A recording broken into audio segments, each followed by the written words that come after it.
Hello, स्वागत है आपका हमारे YouTube चैनल में। तो हम पढ़ रहे थे रासायनिक अभिक्रियाएं एवं समीकरण। देखिए रासायनिक अभिक्रिया क्या होती है तथा ये कैसे बनती है, कैसे संतुलित की जाती है, इन सभी टॉपिकों को हम पिछले वीडियोस में कवर कर चुके हैं। तो लगभग 6 वीडियो हैं, आपको प्लेलिस्ट में मिल जाएंगे। तो आप पहले उन्हें देखिए, उसके बाद नए सिरे से चालू कीजिए। तो चलिए अब हम पढ़ते हैं विस्थापन अभिक्रिया। विस्थापन अभिक्रिया किसे कहते हैं? तो देखिए वह रासायनिक अभिक्रिया जिसमें अभिकारकों के बीच आयनों के आदान प्रदान से नए यौगिकों का निर्माण होता है, द्विविस्थापन अभिक्रिया कहलाती है।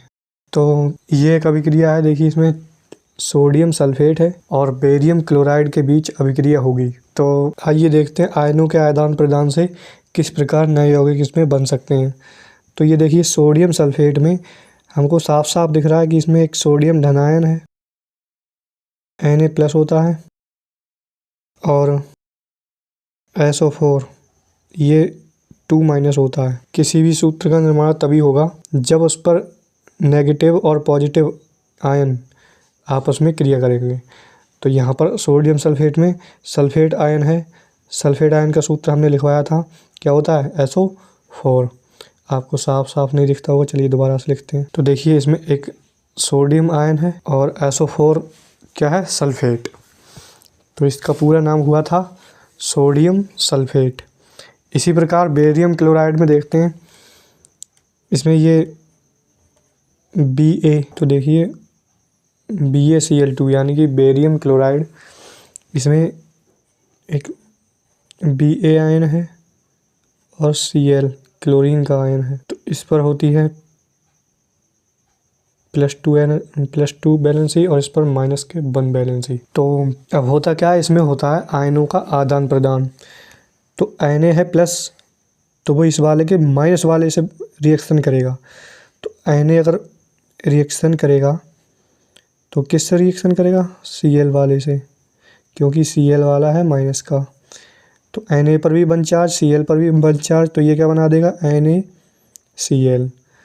तो यहाँ पर ये पहला यौगिक बनेगा, क्या बनेगा? NaCl plus.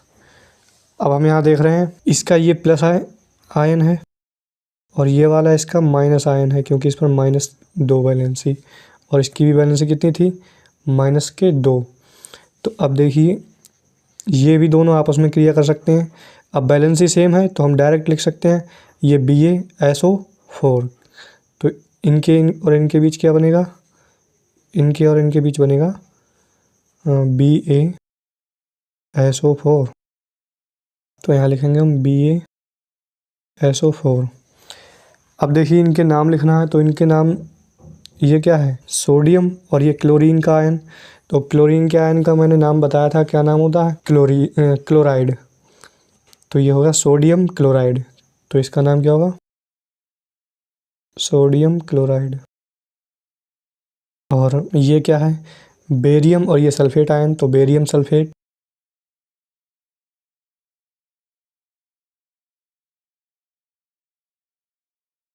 अब देखिए इस समीकरण को संतुष्ट करते हैं। तो देखो यहाँ पर 2 वैलेंसी है, मतलब 2 Na है, तो इधर Na 2 करना होगा, तो हो गए। Cl2 इधर है, 2 के साथ Cl, मतलब Cl2 इधर है, और इधर ये Cl2 में ही Cl कितने हैं? 2 है। इधर एक SO4 है, तो इधर भी एक SO4 है। इधर एक Ba है, तो इधर भी एक Ba है। इसका मतलब ये समीकरण संतुष्ट है। तो उम्मीद है कि आपको यह अभिक्रिया समझ में आई होगी। यदि ये समझ में आई है तो वीडियो को लाइक करें और चैनल को सब्सक्राइब करें। साथ ही साथ अपने मित्रों को भी शेयर करें। आपको फ्री में ही यहाँ पर पढ़ाएंगे हम पूरी साल। तो इस अभिक्रिया से हम कह सकते हैं कि जब सोडियम सल्फेट बेरियम क्लोराइड से क्रिया करता है तो सोडियम क्लोराइड तथा बेरियम सल्फेट बनाता है। ठीक है, आप बेरियम सल्फेट को पहले लिखिएगा और सोडियम क्लोराइड को बाद में लिखिएगा, क्योंकि इधर सल्फेट वाला है तो सल्फेट वाला इधर भी हम पहले ही लिखेंगे। मैंने ये आपको बस समझाने के लिए बनाया था। अब NaCl इधर पहले आ गया था तो मैंने इधर पहले लिख दिया। चलिए इसका एक और उदाहरण देखते हैं। अब है सोडियम हाइड्रोक्साइड और H2SO4। तो देखिए पहले सोडियम हाइड्रोक्साइड में देखते हैं आयन कौन कौन से हैं। तो इसमें एक तो सोडियम ही है, दूसरा हाइड्रोक्साइड आयन। इसका सूत्र क्या होता है? OH। Na पर प्लस चार्ज और इस पर माइनस चार्ज। अब ये दोनों क्रिया करते हैं आपस में, तो क्या बना देते हैं? NaOH।